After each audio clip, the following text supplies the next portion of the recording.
La situation de la jeune fille est inquiétante au Cameroun.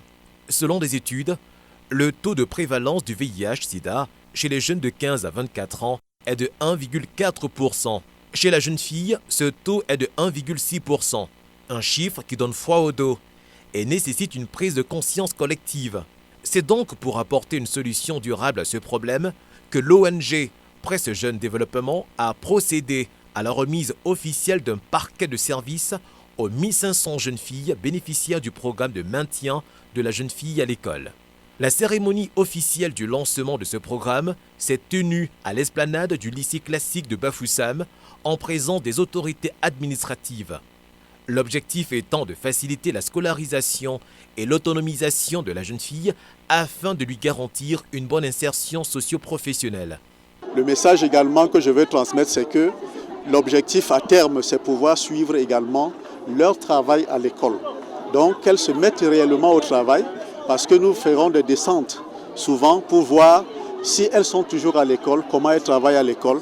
Et ça nous permet aussi à ce moment, selon leurs résultats, de mobiliser encore plus de fonds pour leur venir au secours. Surtout que pour les années à venir, nous comptons passer à l'échelle, c'est-à-dire au niveau national. Le programme qui se poursuit dans la région de l'Ouest, précisément dans les villes de Bafoussam, Tchang et Fumban, permettra également aux déplacés de la crise anglophone de renouer avec l'école. Ces trois départements sont choisis, c'est-à-dire la MIFI, la Main-Noire, spécifiquement la ville de Tchang et le Noun, parce que ces régions accueillent surtout les jeunes filles qui sont dans les deux régions, le sud-ouest et le nord-ouest, qui encadrent, n'est-ce pas, les jeunes filles déplacées. Également aussi les communautés, disons, en extrême vulnérabilité. L'initiative a été fortement saluée par les autorités administratives. C'est une grosse aide que les ONG Camnafor et Presse Jeunes apportent à l'éducation de la jeune fille. Vous savez que c'est un domaine très sensible, étant donné que dans notre région, plus particulièrement dans le département du Noun, beaucoup de jeunes filles abandonnent l'école parce qu'elles ont été forcées à aller en mariage avant l'âge sous l'égide des parents. Une situation qui n'est pas confortable, d'autant plus qu'elles ne se sentent pas à l'aise. C'est une cérémonie qui encourage donc toute la communauté éducative à comprendre que envoyer une fille en mariage, c'est bien, mais une fille instruite en mariage, c'est encore mieux.